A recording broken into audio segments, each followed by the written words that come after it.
Ouh, qu'est-ce qu'on est bien.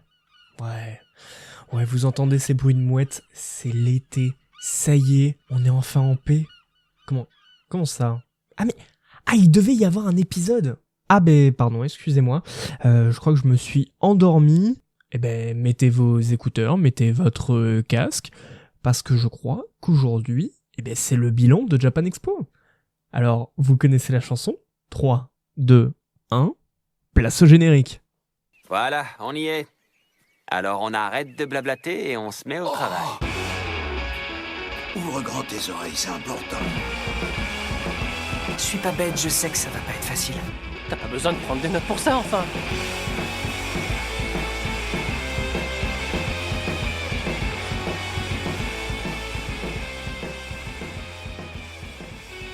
Bonjour à toutes et à tous, j'espère que vous allez bien, que vous passez un bel été. Si c'est le travail, force à vous. Force. Si vous êtes en vacances, j'espère que vos petits doigts tout boudinés sont bien écartés en profitant de ce soleil magnifique. Oui, c'est pas parce que je suis en vacances que je ne perds pas mon côté Evelyne Delia à chaque début d'épisode. Et vous savez, je suis nostalgique. Vraiment, je me rappelle d'un temps, pas si lointain, mais qui quand même était vachement sympa. C'était durant Japan Expo. Et ouais, cette année, vous l'avez sûrement suivi sur les réseaux sociaux, _pods, j'adore toujours autant ce pseudo. Vous avez bien vu que j'étais à Japan Expo, et oui, bien sûr que je vais acheter mes mangas, mes versions collector ultra rares, tout shiny comme le Rayquaza, mais aussi, c'était l'occasion, tout simplement de faire votre rencontre. Alors, vous le verrez durant cet épisode, on va justement discuter avec différentes personnes qui ont toutes quelque chose à raconter, que ce soit en tant que festivalier, festivalière, en tant qu'exposante ou peut-être même en tant qu'artiste. Vous l'avez suivi, l'un des derniers épisodes était autour de la musique. Peut-être qu'il y aura une surprise dans cet épisode, mais je n'en dis pas plus. Alors, durant à peu près 1 heure, je vous invite à faire la rencontre de Valentine, d'Amina, de Mikiko, de Médéric et de Lali. Aussi, je tiens à m'excuser, durant l'enregistrement, j'ai eu quelques couacs techniques, donc il se peut que, notamment durant les 2 premiers passages, vous ayez des petits cuts qui se font à des moments pas très agréables. J'ai essayé de faire mon maximum pour que ça passe durant l'enregistrement, en tout cas durant le montage. Si c'est trop désagréable, n'hésitez pas à me le dire, j'essaierai de faire quelque chose d'ici là, mais pour autant, je vous laisse avec le premier passage. Pour le premier passage, justement, j'aimerais vous présenter une cosplayeuse qui a arpenté Japan Expo de nombreuses fois. Son nom, c'est Valentine. Appréciez bien. Alors, vous l'entendez au niveau du micro, non, je ne suis pas dans ce taudis qui me sert de chambre, là où vous m'entendez d'habitude. Non, là je suis bien à Japan et pour l'occasion, vous l'avez sûrement compris, je vais rencontrer différentes personnes, des visiteuses, des visiteurs de Japan. Et là, tout de suite, je suis en compagnie de Valentine. Bonjour Valentine. Salut. Comment tu vas? Ça va très bien, merci, et toi? Ça va au top. Alors, je vais te poser des petites questions, tu me dis ce que tu as envie de dire. Vas-y, livre-toi à ce micro qui va peut-être découvrir plein de secrets durant ce week-end. Déjà, qui es-tu, d'où viens-tu? Moi, je suis étudiante, voilà. Je viens pour aider le groupe Akara aujourd'hui. Voilà tout. Voilà. Très bien, d'ailleurs, merci, parce que Akara, on va les recevoir durant l'émission. Alors, souvent dans cette émission, dans Entre Pods, on pose une question qui est souvent la première question des histoires de lecteurs et de lectrices. Ça a été quoi ta première lecture manga? Ça date. Vraiment ma toute première, Ouais. je pense que c'était Killary, étonnamment. Génial. Étonnamment parce que je n'aimais pas du tout l'animé à la télé. Et un jour on m'a prêté des tomes et j'avais bien apprécié lire le manga. Mais voilà, j'avais lu 2 tomes et ça m'avait plu. Après, Voilà, j'en avais acheté un au pif qui s'appelait Love Mission, bon pas fou. Hein. Et après voilà, ça a été plus l'Attaque des Titans, Nana, voilà, on a vraiment commencé à parler le sérieux. Voilà, c'était chouette. Et justement, qu'est-ce qui t'a plu dans Kill Harry et les lectures à venir? Bah, ça date parce que je crois que j'étais en primaire ou au collège, je sais plus. Mais franchement, c'était sympa, il y avait une bonne ambiance, les dessins étaient chouettes parce que l'animation, tout était figé, c'était pas beau, les voix étaient lourdes, j'aimais pas. Voilà, même en tant que gamine, j'aimais pas. Et là, le manga, c'était plus facile, c'était plus accessible, je trouve, que le dessin animé. Et c'était un bon moment à passer. Après, voilà, le reste, forcément, c'est plus... les histoires sont quand même très très riches, les dessins très très riches aussi. Nana, avec le style très particulier d'Ayazawa, que j'adore, et aussi les sujets qu'il aborde. Surtout l'Attaque des Titans qui est une œuvre d'art. Bien sûr. Voilà, qui est une œuvre d'art qui m'a mis sur le chemin de l'animation japonaise et des mangas, etc. Même si là j'ai fait un gros break, je continue mon marathon Ayazawa, j'essaie de me procurer toute la collection. Ma dernière lecture c'était Last Quarter, qui était sympa. Et je pense que la prochaine ça va être soit Je ne suis pas un ange, soit je n'arrive pas à dire son nom, mais Une fille de quartier. Voilà. Super. Et bon, forcément, on est à Japan. Ça a été quoi aussi ton premier souvenir à la Japan? Mon premier souvenir, c'est mon costume de Mikasa en 2022 et tout qui s'est cassé la gueule. Mais c'était super sympa. Voilà, et aussi mon premier passage au poste de secours qui sera mon abonnement à chaque Japan Expo. J'y passe au moins une fois parce que j'ai trop chaud, parce que j'ai stressé à cause du monde, enfin toujours, mais ils sont très gentils. Voilà, n'hésitez pas à leur demander de l'aide, ils sont adorables. Merveilleux, et encore merci à tout ce staff à Japan qui fait toujours tout pour que tout se passe bien justement. Aussi, alors je sais que tu as l'habitude des conventions, tu me le disais, pourquoi tu viens à Japan? Qu'est-ce qui te plaît tant ici? Les artistes et les copains. Ça, c'est surtout parce qu'on va tous sur Paris en fait, donc on va tous les copains de toute la France et même parfois de d'autres régions du monde. Et aussi, cette année malheureusement je n'ai pas pu, mais les rencontres avec des mangaka, des créateurs de contenu, c'est toujours un plaisir. Voilà, ça se passe toujours super bien. Il y a une bonne ambiance, les gens sont contents. Voilà, franchement, c'est surtout les artistes et les copains. Voilà. Génial, merci beaucoup. Et alors, à l'inverse, est-ce que tu verras un point négatif à la convention ou pour toi tout est génial? Au niveau du confort pour les visiteurs, on est quand même loin du compte. Je trouve qu'il n'y a pas assez de points d'eau par exemple et pas assez accessible. Il n'y a pas de coin où les visiteurs peuvent se reposer parce que les visiteurs qui n'ont pas de passe Zen Plus ou d'accréditation, s'ils veulent se rafraîchir, c'est très compliqué, sachant qu'il y a des personnes plus ou moins sensibles à la chaleur, il y a des enfants. Voilà, je trouve que c'est pas... Au niveau confort du visiteur, je pense qu'il y a encore du progrès. Et aussi au niveau des prix parce qu'on paye quand même très très cher pour un confort très limité. Merci pour ta réponse. Alors, on est samedi, mais ça m'intéresse. Qu'est-ce que tu as fait durant cette Japan? En vrai, j'ai surtout bossé pour le groupe et fait des shootings photos, donc voilà. Mais un gros souvenir, je pense que le concert d'hier, franchement, c'était super sympa. C'est le premier concert auquel j'ai participé et franchement, c'était trop cool. Génial. Et la Japan, est-ce que c'est pour toi en solo, tu te balades toute seule au gré des rayons, ou justement c'est une activité de groupe, tu es là avec ta squad et vous faites n'importe quoi? Uniquement, peu importe, si vous êtes plus à l'aise, allez-y seul, et si vous êtes plus à l'aise en groupe, allez-y en groupe. Et moi, j'aime beaucoup retrouver mes amis et qu'on passe des bons moments ensemble. Je recommande des artistes à aller voir. Voilà, franchement, je pense que ma partie préférée, c'est passer du temps avec mes amis et voilà, tout simplement, même parfois aller dans les allées, boire un verre. Voilà, franchement, c'est trop cool. Trop bien, génial. Et quand c'est Japan, d'habitude, alors là le contexte est un peu particulier, mais en tout cas quand tu es visiteuse / cosplayeuse, qu'est-ce que tu prévois quand tu arrives? Est-ce que tu fonces vers les éditeurs? Est-ce que tu vas plutôt côté petit création? Est-ce que tu vas voir tes youtubeurs préférés? C'est quoi ton orga? Alors moi, mon orga, c'est que je fais mon petit shopping le jeudi parce que c'est là où les stocks sont le plus remplis en général, surtout pour les petits artistes parce que forcément eux ils ont un stock limité vu qu'ils ont moins de moyens que les gros éditeurs par exemple.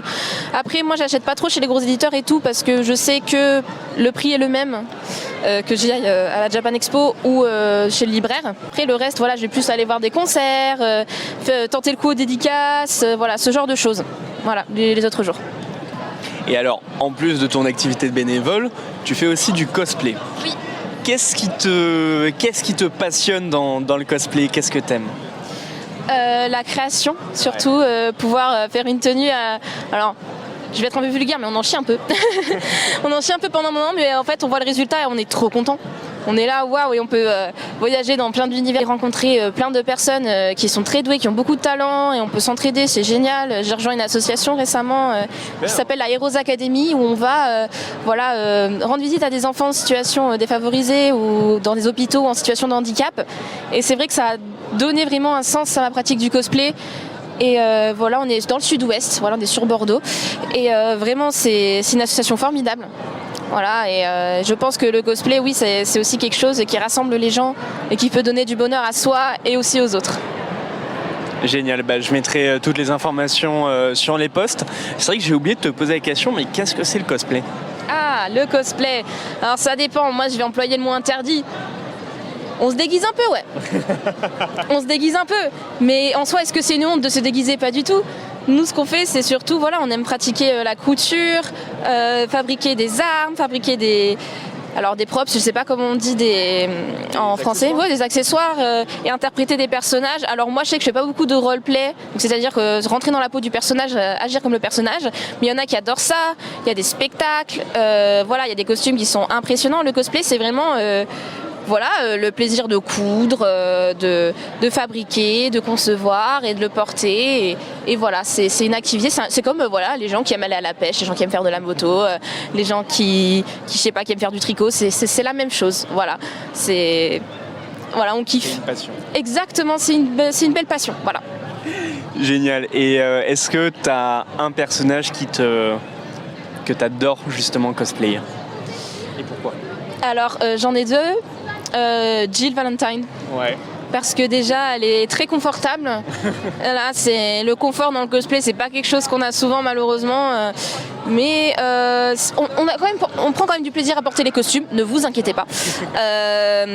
Alors Jill Valentine, Resident Evil 3, donc celle du remake, celle de 2020, je crois, qui est très agréable à porter et c'est un cosplay qui a toujours du succès et franchement, je l'aime beaucoup. Et Misato, parce qu'elle est aussi très confortable et je me sens très bien dedans. Misato d'Evangelion. D'Evangelion, bien sûr. Ouais. Voilà, je me sens très bien dedans. Voilà. Et justement, est-ce que les personnages que tu incarnes, c'est aussi des personnages auxquels tu t'identifies? Est-ce que justement tu préfères cosplayer des personnages qui n'ont rien à voir avec toi ou plutôt des gens avec qui tu partages des valeurs, si on peut dire ça?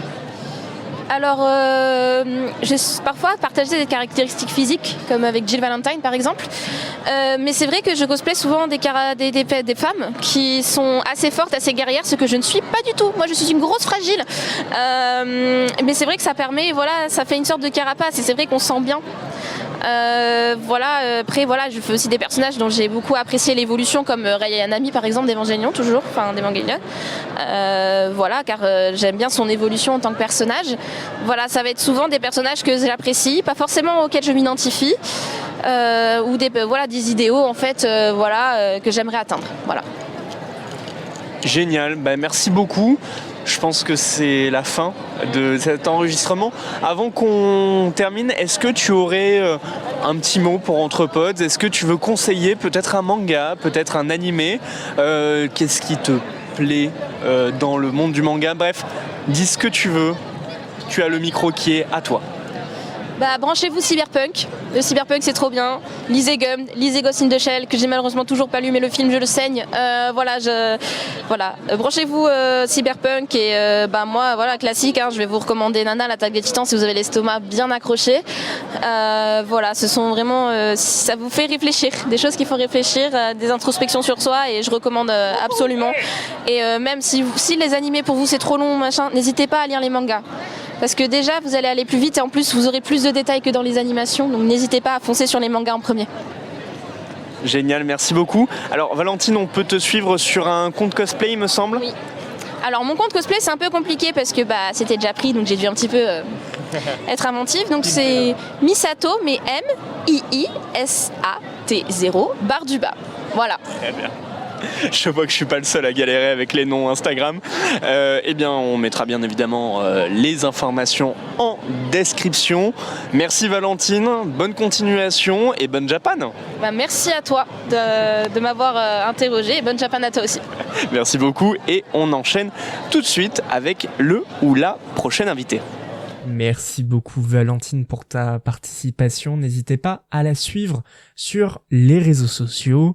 Mais également merci Maxime pour cette voix suave que ô combien j'aime. Donc voilà, la minute mégalo c'est fait, je vais pouvoir passer à la suite. Et heureusement la suite est bien plus intéressante que ce que je suis en train de dire actuellement, puisque vous le savez sûrement, le monde des livres est toujours très proche de Japan Expo. En effet, que ce soit du point de vue des éditeurs ou avec notre témoignage suivant, bien justement les éditeurs ont toujours un petit regard penché sur le monde du manga. Justement, c'est l'occasion d'en parler avec Amina qui est éditrice, non pas dans les mangas, mais qui a un avis bien tranché, que ce soit en tant que exposante qu'en tant que festivalière. Bon, je pense que ce qui va vous intéresser, c'est surtout Amina, donc je me tais et place à son témoignage. On continue notre périple Japan Expo-esque en compagnie d'une invitée toute particulière, tout aussi particulière que les autres bien évidemment. Je suis en compagnie d'Amina. Bonjour Amina. Bonjour Max, ça va? Ça va super et toi? Très bien. Bon, dans cet épisode, tu l'as compris, on est là pour parler de toi, rien que de toi. Et c'est simple, déjà, qui es-tu? D'où viens-tu, comme dirait Zach Nani? D'où viens-tu? Ça vient d'où? Ça vient d'où? Eh bien, donc moi c'est Amina, je suis éditrice aux éditions Erol dans le secteur business. J'ai déjà eu une expérience en édition chez Kurokawa en tant qu'assistante éditoriale et j'ai fait des études en édition avec un bac littéraire, donc ce qui est le plus classique pour les personnes qui veulent s'insérer en édition, quoi. Génial.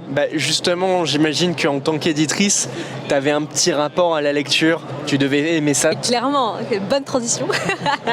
Très très bonne. Oui, non mais clairement, je pense que l'édition, c'est un monde qui est très varié, très riche. Il y a plein de choses à voir. Et c'est vrai que ça n'a pas été tout le temps une évidence parce que quand on fait un bac littéraire, on est d'abord là parce que on n'est ni scientifique ni rien. Et je pense que c'est un peu compliqué. Et là, justement, c'était une manière pour moi de continuer un peu dans une filière qui m'intéressait sans pour autant me spécialiser dans un secteur particulier. Et quand je suis arrivée à la fac, j'hésitais un peu entre l'édition plutôt audiovisuelle et l'édition de livres.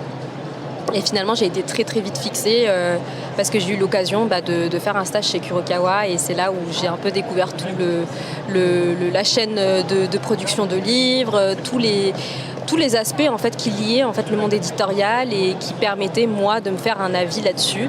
Et chez Kuro, ça s'est super bien passé et c'était vraiment une manière de travailler sur un sujet qui me passionnait parce que les mangas, j'en consomme depuis longtemps. Et là, c'était vraiment une vraie opportunité pour découvrir cet univers. Justement, ça a été quoi ton premier manga? Alors, mon premier manga, en fait, moi, je lisais pas au début, je regardais. Et c'était à l'époque, ça passait sur NT1, donc peut-être que toi, ça va te dire quelque chose. Sur NT1, ils enchaînaient, c'était vraiment la matinée des rois. Oui. Donc il y avait Dragon Ball, ensuite ils enchaînaient avec Naruto. Et il y a une période, ils passaient aussi Hunter x Hunter. Donc c'était vraiment le parfait programme. Il y avait aussi Pokémon qui passait. Donc j'ai découvert un peu le monde des mangas avec Dragon Ball, je pense comme beaucoup d'entre nous. Et en fait, c'est de fil en aiguille où quand on est petit, on ne sait pas trop ce qu'est un manga, s'il est animé, s'il n'est pas animé, etc. Et en fait, on a acheté beaucoup de mangas avec mon frère, justement, de Dragon Ball Z. Et c'était le premier manga en tout cas qu'on avait lu. Et ensuite on a regardé Naruto et là ça a été le grand coup de foudre en termes d'œuvres littéraires, ça a été incroyable. Et puis après c'est enchaîné à peu près tous les grands classiques qu'on a pu voir avec One Piece, Hunter x Hunter, l'Attaque des Titans, voilà. Donc, c'est la première œuvre, le Dragon Ball. Et qu'est-ce qui t'a plu dans Dragon Ball ? l'univers, je trouve qu'il y a un côté assez très humoristique mais à la fois très sérieux. On parle de choses assez deep, assez philosophiques, mais à travers vraiment des très humoristiques. Il y a les personnages, vraiment un univers comme Dragon Ball, c'est ultra riche. Il y a des scènes qui sont hilarantes. L'histoire est bien construite, même si on a toujours la même répétition, les mêmes choses qu'on peut regarder d'un arc en arc. Je trouve que l'arc Cell, il est incroyable avec Goku et Sangohan. Je pense qu'on a tous lâché une petite larme avec la scène où le Gohan il fait le Kamehameha. Il y a aussi le discours de Vegeta. Je pense que là, on a tous aussi lâché une larme. Donc c'est très inspirant. Et quand tu connais pas les mangas, tu as justement cet univers qui est dense et tu te dis mais d'où est-ce que les mangakas sortent cette imagination quoi. Merci beaucoup pour ton avis, pour ta passion. Vous l'entendez sûrement au niveau du son autour de nous. On est à la Japan. Quelle a été ta première Japan justement, et pour toi ça représente quoi devenir un Japan? Pourquoi tu viens à Japan? C'est une très bonne question. Alors moi, déjà là, c'est ma première Japan en tant que visiteuse. Ouais, voilà. C'est vrai. Donc nous, on se connaît parce qu'on était en 2023 chez Kurokawa. Toi, tu avais déjà fait un autre stage chez Kuro, mais on s'est rencontrés dans ce cadre-là. Et moi, j'ai fait ma première Japan du coup en tant qu'exposante avec Kurokawa. C'était une expérience folle. J'avais jamais fait ça auparavant. J'avais jamais, ne serait-ce même que visiter un salon. Je le faisais pas quoi. Et là, c'était une première initiation et c'était top parce que c'est là où tu rencontres les lecteurs, c'est là où tu rencontres aussi ton travail. Tu prends conscience du poids de toute cette littérature de manga. Tu te rends compte à quel point les œuvres en fait que la maison d'édition Kurokawa ou d'autres maisons d'édition publient ont vraiment un vrai poids et une vraie influence en fait chez les personnes. C'est assez fascinant à voir et pour les passionnés, c'est the place to be pour communiquer, pour échanger. Tout le monde est sympa, tout le monde est ouvert, les cosplays sont incroyables. Donc j'ai stressé un peu pour cette expérience parce que c'était la première expérience que je faisais, mais en même temps c'était super bien et ça se passait super, c'était incroyable. On avait beaucoup de travail parce qu'il fallait gérer les ventes, donner des conseils, aiguiller au maximum les lecteurs, mais c'était vraiment une expérience folle. Et du coup ça m'a donné envie de refaire la Japan, mais du coup en tant que visiteuse, parce que forcément quand tu es exposante, t'as pas trop le temps de visiter. Et là c'est ma première et j'avoue que j'adore. J'ai pas encore eu le temps du coup de bien voir, je pense que tu le sais, mais c'est incroyable. Et puis je trouve que là tu vois tout plein de monde, les gens qui partagent la même passion que toi et qui même la fait vivre aux autres à travers les cosplays. Tu peux communiquer avec tout le monde est chill et puis il y a une vraie ambiance quoi, il y a une vraie communauté et ça fait vraiment plaisir parce que c'est vrai que quand on parle des mangas, parfois ça peut pas parler à tout le monde et c'est un peu dur je pense parfois d'avoir des personnes qui puissent s'y intéresser ou de donner envie de lire un manga parce qu'il y a toujours des préjugés par rapport à ça. Et là, c'est vraiment l'occasion, je pense, d'échanger. C'est une journée qui est unique et qui permet de voir le travail des éditeurs, le travail aussi des séries, des grandes séries. Donc c'est top. Dis donc, sacré puis pour Japan Expo. Je crois qu'ils vont être très contents d'entendre ça. Quel a été ton meilleur souvenir justement à la Japan ? Il y en a plein en fait, mine de rien. Je parle pas d'aujourd'hui parce que là je suis encore en découverte. Donc, voilà. Mais de mémoire, quand on était du coup chez Kuro et qu'on était en exposant, il y avait ceux qui vendaient du coup les mangas. Et qui aiguillaient les lecteurs. Et puis il y avait ceux qui tenaient les stands d'animation. Moi je suis pas quelqu'un qui est très sociable. Si je suis sociable, mais je suis un peu introvertie, j'ai un peu du mal à aller vers les personnes et vraiment à être à l'aise à 100%. Et là c'était vraiment un défi pour moi de rester sur les stands et d'animer du coup je crois que c'était un aniagramme à l'époque.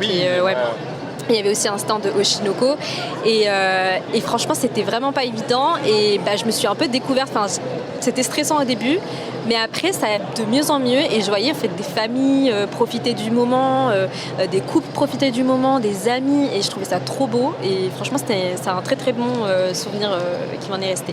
Alors, point sensible, attention, trigger warning. À l'inverse, quel a été ton plus mauvais souvenir à la Japan ? Pareil, en fait, quand tu animes un stand, c'est dur parce qu'il y a énormément de gens et en fait là, il fallait réguler le flux. Donc forcément, il y a des personnes qui, je pense qu'ils font pas du tout exprès et c'est normal parce qu'il y a toujours une vague de personnes, de foule qui passent et qui veulent absolument se prendre en photo, etc. C'est vrai que c'était un peu compliqué de réguler tout ça et c'était vraiment pas simple parce que quand tu as une personnalité qui est un peu timide et qui n'ose pas vraiment parler ou se mettre en avant, là fallait clairement dire aux personnes non là vous mettez derrière, de réguler tout ça quoi. Et c'était vraiment pas évident et très fatigant à la fin. Mais après bon je n'ai pas vraiment de points négatifs noir mais je pense que c'est juste un salon qui est très très fatigant. Non sans transition, de base j'allais te demander qu'est-ce que tu as fait durant cette Japan, mais tu viens d'arriver, donc je pense que ce sera rapide comme réponse. Mais est-ce que tu as prévu quelque chose, un événement marquant pour cette édition ? De tout visiter. Voilà, j'ai pas un truc en particulier. J'aime découvrir. Il y a plein de séries que je voudrais lire. Pour être honnête, j'ai même pas regardé vraiment ce qu'ils proposaient ou autre. J'ai juste vu quelques petites expositions passer sur les réseaux. Mais en fait, je découvre. J'ai pas encore eu le temps de tout voir. Après, j'ai vu que là sur Kurokawa, il y avait une belle exposition sur Centuria. J'ai vu qu'aussi le stand de Kiyun était vraiment incroyable, de Glénat aussi. Franchement, je pense qu'il n'y a pas un truc en particulier que je veux voir absolument, mais c'est une manière générale en fait de soutenir un peu toutes ces activités. Surtout en ce moment, je pense que le monde du livre, il prend un coup. Et là, ça fait du bien de voir aussi que les gens sont toujours présents et malgré ce qu'on peut lire et ce qu'on peut croire, oui, il y a toujours une baisse de vente dans les mangas, mais ça ne veut pas dire que c'est un secteur qui est en rouge ou qui ne vend plus. Au contraire, il y a toujours du monde. Et je trouve que la Japan, c'est aussi un bon moyen pour soutenir le travail qui est fait, tout le travail qui a été fait en amont. Donc voilà. Donc aussi remercier toutes ces personnes qui se sont mobilisées pour ça et aussi tous ceux qui travaillent, qui gèrent les flux. Ça, c'est un gros travail et je pense qu'ils vont avoir besoin de vraiment beaucoup de vacances. Ouais. Ok, super. Et alors encore quelques questions et promis je te laisse tranquille juste après. Toi Japan, comment tu le vis dans ton organisation ? Déjà, est-ce que c'est une aventure solo en mode Dragon Quest, tu arpentes les donjons pour combattre des slimes, c'est-à-dire des visiteurs, ou au contraire tu es un groupe d'aventuriers, donc tu fais la Japan en groupe pour affronter des dangers encore plus intrépides. Disons que la première c'était en groupe parce qu'on était en exposant, donc forcément il y avait toute l'équipe Kuro et c'était super sympa et c'était trop bien de pouvoir y aller avec des personnes qui partagent la même passion que toi et qui travaillent dans le même univers que toi, c'est top. Après là, j'avoue que c'était plutôt... on s'en est parlé avant qu'on prenne nos places, mais c'est vrai que moi ça me dérange pas de faire les trucs solo parce que justement je trouve que ça me permet aussi de... si j'ai envie de voir un truc, je vais le voir. Si j'ai envie de faire un truc, je le fais. En groupe, parfois, ça peut être... on passe assez rapidement sur certains stands, alors que là, quand tu es en solo, tu peux vraiment juste prendre le temps de kiffer, de voir ce que tu as envie de voir, de profiter. Donc je dirais là, solo, mais ça me dérangerait pas non plus de le faire en groupe parce que... Après, moi, c'était un choix. Il n'y a pas beaucoup de gens qui veulent lâcher 30 balles. Et puis, il n'y en a pas beaucoup aussi qui consomment autant de mangas que je peux consommer. Donc, voilà, mes proches ne sont pas si concernés que ça. Mais après, je pense que les deux sont super. En fait, c'est pas la même expérience. Quand tu es en groupe, c'est super. Tu es avec tes potes.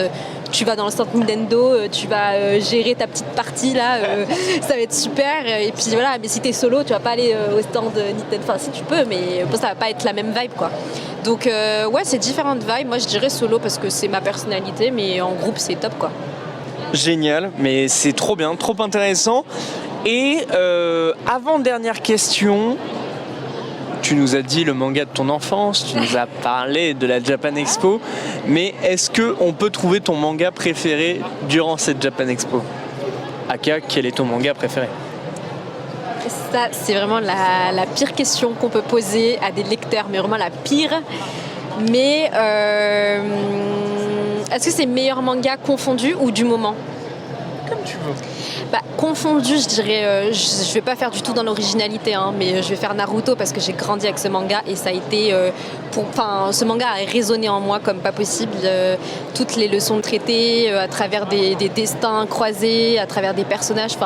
Franchement, ça a été vraiment un manga qui m'a fait grandir et qui m'a permis aussi de grandir avec le personnage. Et je crois que si je dis pas de bêtises, je suis née le 10 octobre, mais Naruto il est aussi né le 10 octobre 1998. Mais non. Ouais, donc je te jure que je me sens liée, il y a un truc. La première fois que vous l'avez entendu, c'était sur Skyrock. T'es mais con. incroyable. Non mais franchement, je te jure que c'est genre trop bien. drôle. C'est vraiment trop bien. Ouais. Et du coup, je me sens liée en fait avec ce personnage et de manière générale en fait avec l'univers parce que je trouve que Naruto c'est un univers qui est riche, mais les personnages sont super bien travaillés. Ouais. Chaque personnage a son histoire, a son propre destin, et je trouve qu'il y a quelque chose de fascinant et qu'on retrouve pas forcément dans d'autres mangas. Après, je peux pas ne pas citer l'Attaque des Titans, qui pour moi est l'œuvre vraiment, je pense, en termes de scénario, en termes de personnages aussi, c'est la mieux construite. Je pense qu'il y a de très, même si je pense que ça va peut-être faire débat ce que je vais dire, mais je pense qu'il y a très peu de faux pas dans cette œuvre-là. Tout est super bien travaillé. Il y a un fil conducteur qui a été maîtrisé du début jusqu'à la fin. Rares sont les fois où je me suis sentie perdue en fait dans ce manga-là, et c'est rare parce que avec Naruto, parfois on se sent un peu... L'arc de la Grande Guerre, à un moment donné, tu te sens un peu perdu. Mais je trouve que l'Attaque des Titans, il n'y a aucun moment où j'ai ressenti ce sentiment. Enfin, j'ai senti ce sentiment. Et il y a aussi Monster, c'est The œuvre aussi. Je pense que pour les gens qui ne sont pas forcément familiers par les univers de manga et par tout cet univers-là, franchement, je conseille cette œuvre parce qu'elle est vraiment top et qu'elle permet de... Enfin, le scénario, il est incroyable, mais c'est surtout le travail, en fait, qui est fait en amont par... Enfin, déjà, le style de l'auteur, il est incroyable. Genre, les dessins sont épurés. Il y a vraiment un style, une main là, de Urasawa qui est incroyable. Et puis, voilà. Et puis après, manga du moment, je dirais qu'il y en a deux que je lis en ce moment. Il y en a plusieurs, mais faut que je me limite là. Il y a Bonnie Poon Poon, on en a parlé, mais l'œuvre est incroyable. Elle peut être un peu troublante, ça peut être assez, on peut avoir certains blocages, mais c'est vrai que quand on creuse un peu plus et qu'on comprend en fait en tout cas la vibe et le mood de l'œuvre, elle est incroyable. On suit l'histoire d'un adolescent qui passe par tout plein d'émotions et je pense que c'est une œuvre que j'aurais voulu lire, je pense, à mon adolescence parce que je pense qu'elle aurait bien résonné. On suit vraiment bien le personnage. Les états d'âme et l'état psychologique du personnage sont super bien détaillés. Et c'est une super œuvre. Et je pense aussi qu'il y a... alors, je ne sais pas comment ça se prononce, Sido ou Sidou. C'est une autre... S-I-D-O-H. Ouais. Je crois que c'est Sido. Sido, incroyable aussi. J'en suis que comme au tome 2, mais trop bonne œuvre. Franchement, le début a vraiment un début parfait. Tout ce que j'aime, avec une mise en scène un peu dramatique, où on voit deux frères qui essayent de s'en sortir alors que leur mère est morte. C'est trop bien. Ils veulent eux deux devenir samouraïs pour s'en sortir. Et puis ils rencontrent des personnes malveillantes un peu sur leur chemin. Et puis on voit comment est-ce qu'ils évoluent. Donc c'est un peu le style de lecture que j'aime beaucoup. Voilà, tout ce qui est vagabond, tout ce qui est psychologique aussi, un peu dramatique, c'est tout ce que j'aime. Après, j'aime bien la lecture légère, mais vraiment les plus grosses séries que je consomme, c'est ces thèmes-là. Ok, très très bien, merci beaucoup. Écoute Amina, je suis désolé, j'ai une très mauvaise nouvelle, c'est déjà la fin de notre rencontre.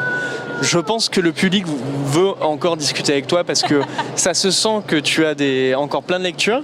Tu es la bienvenue pour un... Je vais faire un podcast moi aussi pour te faire de l'ombre. Mais s'il te plaît, mais je veux être recouvert par ton ombre entière. Est-ce que, pour terminer, tu as quelque chose à dire à ce micro qui a été tendu pendant une quinzaine de minutes? Qu'est-ce que tu souhaiterais dire aux auditeurs, aux éditrices? Qu'est-ce que tu souhaiterais dire au monde de manière générale? Dis-nous tout. Ouais, déjà merci beaucoup parce que vraiment ça a été une super bonne idée et puis merci pour tout ce que tu fais, pour l'opportunité que tu m'as permise justement de discuter et d'échanger. Et je voudrais dire, j'espère que déjà vous ça va parce que en ce temps un peu sombre, je pense que c'est pas évident avec tout ce qui se passe. Je pense qu'on n'oublie pas toutes les personnes qui sont opprimées, toutes les personnes qui sont persécutées. On pense à elles très fort. Je pense à la Palestine, je pense au Congo, je pense au Togo aussi, là, récemment, le Yémen. Toutes ces personnes qui sont tuées pour aucune raison et qui méritent... Enfin, je pense qu'il ne faut pas les oublier. On s'amuse, on pense à beaucoup de choses, on lit des mangas. Et je pense que aussi les mangas, c'est aussi ça, c'est de se battre pour les gens qui sont opprimés et qui... Enfin, vouloir un meilleur monde, quoi, faire de ce monde un monde meilleur. Et puis, c'est une superbe expérience. Venez à la Japan, lisez des mangas. Franchement, lisez tout court. Voilà, si vous voulez pas lire des mangas, lisez tout court. La lecture, c'est vraiment ce qui est de plus important dans ce monde-là. Ça nous permet de nous ouvrir culturellement, spirituellement. On a une vraie... ça nous permet aussi de savoir communiquer, de mettre des mots sur ce qu'on pense. Et je pense que savoir communiquer, c'est super important, surtout dans le monde dans lequel on est. Et puis voilà, je vous souhaite une très très bonne écoute. Profitez bien. On pense à tous ceux qui ne sont pas à la Japan, qui aimeraient être là, mais qui ne peuvent pas y être. Et puis voilà, bonne Japan à vous et bonne écoute. Merci énormément Amina et on continue notre déambulation de Japan Expo au plus vite. À tout de suite. Merci énormément Amina pour ta participation. Vous l'avez vu, c'est toujours intéressant d'avoir des éditeurs qui viennent parler dans ce micro justement, que ce soit en lien avec le manga ou pas. Ce sont toujours des avis assez critiques. Et justement, on parle livre, on parle cosplay, mais Japan Expo, ce n'est pas que ça. Il y a aussi un endroit, ou plutôt un art, qui est souvent mis en avant, c'est la musique, avec des scènes multiples, comme la scène Ichigo, qui compte jusqu'à 25 000 personnes, en tout cas une capacité de 25 000 personnes. Et bien justement, c'est l'occasion de voir des groupes que vous connaissez bien, notamment Starry Sky, que vous avez pu découvrir sous le témoignage de Tai dans un épisode précédent. Mais aujourd'hui, Japan Expo oblige, j'ai le plaisir et l'immense honneur de pouvoir échanger avec Mikiko. Mikiko, c'est la chanteuse du groupe Akara, un groupe de rock'n'roll traditionnel japonais. Foncez les écouter. Et d'ici là, je tenais quand même à m'excuser parce que vous allez voir, l'interview est en anglais, ce qui veut dire que vous allez m'entendre parler anglais. Et par conséquent, je tiens sincèrement à m'excuser puisque vos oreilles vont très certainement saigner. Heureusement, Mikiko, elle, est passionnante. C'est pour ça que je vous laisse tranquille de suite et vous laisse apprécier ce moment magique. Et donc nous continuons nos interviews avec la chanteuse du groupe Akara, un groupe japonais. Merci beaucoup, alors vous êtes un groupe de musique japonais, est-ce que vous pouvez vous présenter? Hello people, bonjour, nous sommes Akara, Jessie, vocaliste Mikiko. Hi, hello. I love France a lot. J'adore vraiment la France. Et nous sommes Akara. C'est un groupe rock'n'roll traditionnel japonais. Dans la formation de base, nous sommes composés de 3 personnes. Je suis la chanteuse, on a également une joueuse de koto. Le koto, c'est un instrument traditionnel japonais. Et on a aussi un joueur de shinobue, qui sont des flûtes de bambou qui datent d'il y a longtemps. Nous sommes donc 3, et au Japon, on a en plus un batteur, un bassiste et un guitariste. Bon, alors, malheureusement, ils peuvent pas venir à Japan Expo, car Japan Expo n'autorise pas les batteries. Ils ont donc dû rester à la maison. Donc, pour résumer, nous sommes 3 à la base, et des fois 6 pour les sessions live, les concerts en gros. Thank you so much. Hello. Yes, we are Akala. Nous sommes Akala. Thank you. Merci beaucoup d'avoir accepté de parler dans ce micro, vraiment je suis très touché. Qu'est-ce que ça vous fait de venir à Japan Expo? Je crois que c'est pas votre première fois d'ailleurs. C'est la 5e fois que nous venons. Japan Expo est vraiment incroyable. En fait, les gens adorent les mangas, les animés, les figurines aussi, je crois. Mais aussi, je vois que les gens sont fans de la musique japonaise. Et ça me rend toujours heureuse parce que si je dis Hi. Everybody say hi. So I say hi, hi, hi, hi. c'est toujours une énergie de dingue. Donc j'adore venir en France. Et vraiment, Japan Expo, c'est le lieu numéro 1 dans le monde. Merveilleux. Et il me semble que vous jouez depuis jeudi, c'est ça? Ouais, tous les jours. En fait, on a des concerts tous les jours. Sur la scène Sakura, sur la scène Wabi Sabi, la scène Ichigo et la scène Tsubame. Donc, clairement, ça fait beaucoup. Waouh! Et est-ce que au moins vous vous amusez? Ah oui, non, mais je suis plus qu'heureuse. Non, vraiment, ça me rend super heureuse d'aller sur scène. Et vous partagez beaucoup de stories sur Instagram avec vos fans. Est-ce que vous allez en convention au Japon en général? Ouais, à Tokyo. Ok, super, Tokyo.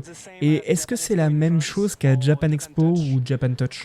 Vraiment, je pense que oui. Ouais, ma réponse est oui. Trop cool. Bon, je pense que tout le monde doit vous poser cette question, mais est-ce que vous ressentez une différence entre le public japonais et le public français? C'est une bonne question. Oui, je pense qu'il y a une petite différence, mais l'énergie est la même. Et qu'est-ce que c'est ces différences? Ok. De base, les Japonais sont toujours debout et crient. Like what? Vous voyez les otaku ou les geeks? Eh bien, en France, il y a un peu d'otaku, mais le grand public n'est pas autant otaku. Ils ne sont pas forcément debout, ils préfèrent s'asseoir tranquillement et profiter de la musique. Mais avec Akara en France, tout le monde crie, tout le monde se lève, tout le monde hurle. Et en parlant d'Akara, c'est quoi son histoire? Comment le groupe a été créé? Déjà, ce mois de juillet, c'est les 10 ans d'Akara. Joyeux anniversaire, Akara. On a commencé il y a 10 ans, et à l'époque, j'habitais aux États-Unis. Et j'ai découvert la musique japonaise là-bas, en fait. C'est fou, non? En fait, je suis japonaise, mais je n'y connaissais pas grand-chose par rapport aux instruments japonais. Et mon prof m'a dit « Attends, mais t'es japonaise, pourquoi tu ne connais pas ça, quoi ?»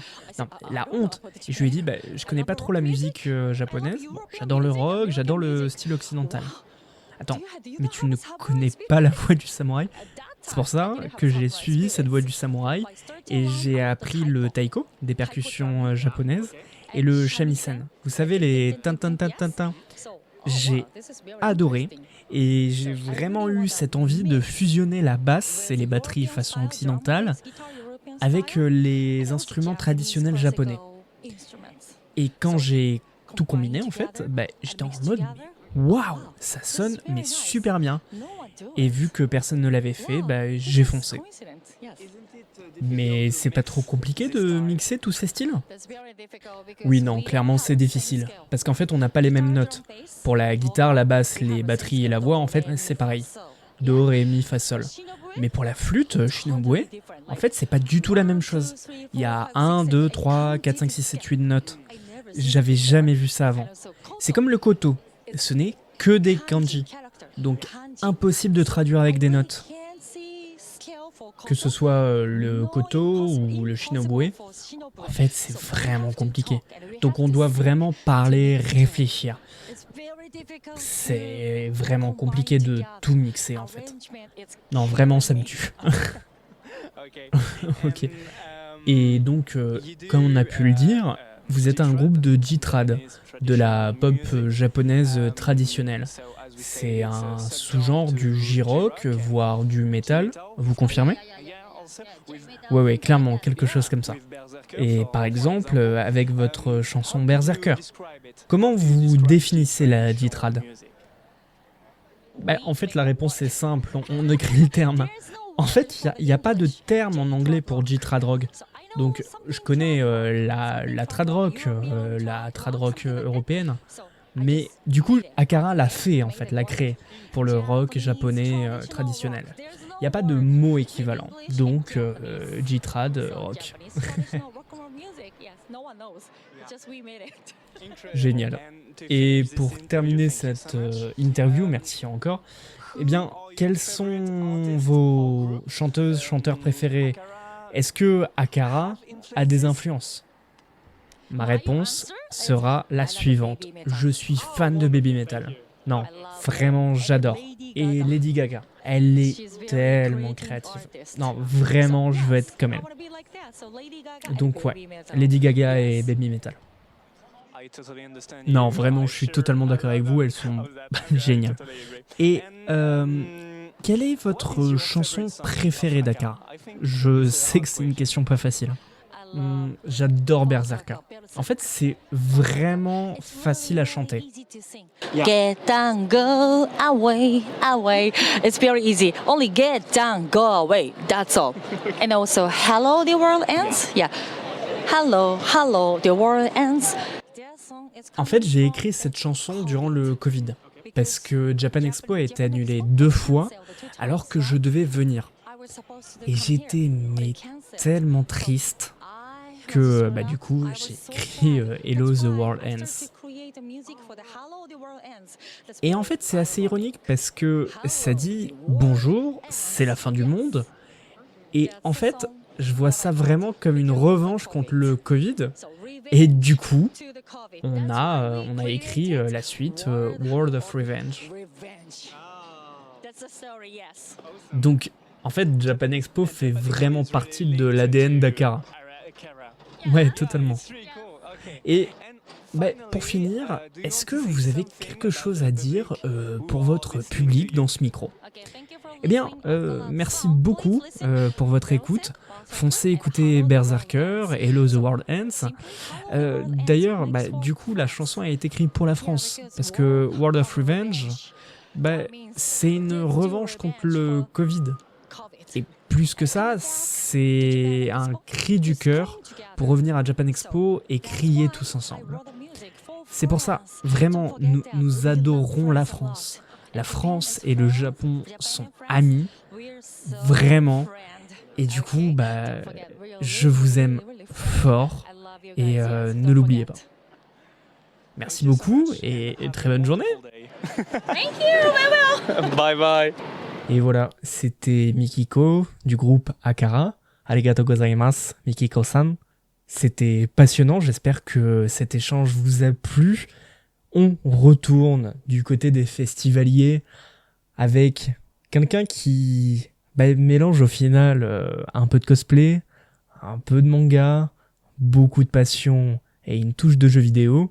Alors non, je vais pas vous parler des Super Nanas, mais de Médéric, un fan de Japan Expo qui vient avec ses amis venus de l'étranger depuis un bon moment. Alors justement, c'est l'occasion de voir avec lui comment les personnes d'autres pays perçoivent Japan Expo, et lui aussi, comment il se sent en tant qu'ancien de Japan Expo, justement. Et on continue notre périple. J'ai les pieds en feu, je suis fatigué. Vous voyez, apparemment, il y a une alarme. Je crois que la police vient me chercher. Et heureusement, pour me défendre, j'ai Médéric qui est à côté de moi et qui est festivalier. Bonjour Médéric. Bonjour Maxime. Comment tu vas ? Très bien. Et toi ? Eh bien ça va. Alors, vu que le public ne te connaît pas, comme les autres personnes qui sont passées sur ce micro, qui es-tu ? D'où viens-tu ? Je suis un ex-parisien, devenu ex-bordelais, redevenu parisien. Et j'aime beaucoup la culture japanime, la culture geek. Et c'est d'où ceci explique ma présence. Voilà. Parce que tu peux pas on va dire, te cosplayer au quotidien dans Paris. Donc c'est compliqué. C'est compliqué. Et du coup, c'est un peu les seules occasions, ce genre de festival, où tu peux juste te retrouver entre passionnés et vivre à fond. Bah super, génial. C'est à combienième Japan Expo ? Alors, je vais compter en termes récemment. Là, c'est ma deuxième comme ça où je reprends parce que quand j'étais plus petit, je la faisais tous les ans, mais j'ai arrêté vers 15 ans. Parce qu'il y avait moins de personnes qui étaient dispo et après j'ai bougé à Bordeaux. Oui. Donc à Bordeaux, c'est pas le même festival et il est beaucoup plus petit. Mais là, comme je suis de retour sur Paris, ça me permet d'y retourner. Génial. Et bon, forcément, on a compris, hein, t'aimes les mangas, t'aimes les animés. Ça a été quoi ta première lecture ? Détective Conan, au CP. Un ami avait ramené le truc. Au départ, je me suis dit, parce que je lisais déjà beaucoup à l'époque, et je vois des dessins. Je me dis, oh, c'est assez stylé. C'est à l'envers, je comprends pas. Et en fait, du coup, on m'explique et je fais « Ah, mais en fait, c'est super bien comme truc ». Et petit à petit, mes parents, à chaque anniversaire, m'achetaient un tome de Détective Conan. Et puis ça a commencé à continuer avec Full Metal Alchemist, Naruto, etc. Et puis après, c'est parti dans des trucs très obscurs. Parce qu'aujourd'hui, je pense que si tu regardes ma bibliothèque, j'ai plus de 2000 tomes sur les murs. Ça fait peur, mais genre... Et ça tient ? C'est comme quoi ça... Oui, ça tient. Bah, après, j'ai le mur complet. J'ai dû abandonner les romans pour le coup. Je n'ai plus de romans dans mon appart. Okay. J'ai une liseuse quand même pour lire. Voilà. Mais voilà, les seuls bouquins en papier que j'ai, c'est soit des BD, soit des mangas. Ok, très bien. Alors, vous l'avez compris, hein, maintenant, vu le nombre de personnes qui sont passées ici, vous avez compris qu'on est à Japan Expo. Tout simplement, Médéric, pourquoi tu viens à Japan Expo ? Parce que c'est un peu un moment de coupure où justement, j'ai dit un petit peu au début, c'est le moment où tu peux te cosplayer et vraiment te couper, vivre dans un autre monde pendant juste 4 jours. Et c'est quelque chose qu'aujourd'hui tu peux plus trop faire parce que tu vas pas juste te déguiser pour aller dans Paris. Et même si tu es entre fans, à moins d'être chez quelqu'un, tu vas pas forcément vivre autant ta passion que tu peux dans la rue, que ce soit dans un bar, dans un machin, autour. Alors que là, c'est vraiment, tu sais qu'autour de toi, il n'y a que des gens qui partagent les mêmes passions, même s'il y en a qui peuvent avoir des goûts différents des tiens. On a tous été biberonnés aux mêmes séries, même enfance, même livres. Et du coup, ça fait vraiment plaisir juste de déambuler comme ça dans les allées et tu fais oh tiens ça c'est un truc, c'est un cosplay de ça, oh tiens ça c'est un t-shirt de cette série comme ça, oh ça j'avais oublié que ça existait comme ça. Et en fait il y a plein de trucs et ça fait vraiment plaisir juste de regarder, de voir un peu et tu vois là j'en vois passer, je suis en mode genre oh c'est très stylé comme ça. Et ça vraiment c'est ce petit moment à revoir qui est vraiment très très très cool. Et c'est aussi l'occasion, enfin pour moi personnellement, quand je viens à Japan, je viens avec des amis qui viennent d'un peu partout dans le monde, puisque j'ai notamment des amis anglais avec qui je fais la MCM London, et du coup qui viennent maintenant pour la Japan, puisque aussi ils sont un peu tombés sous le charme, parce que mine de rien, première convention d'Europe, bien sûr, c'est quand même pas mal. Ça, voilà.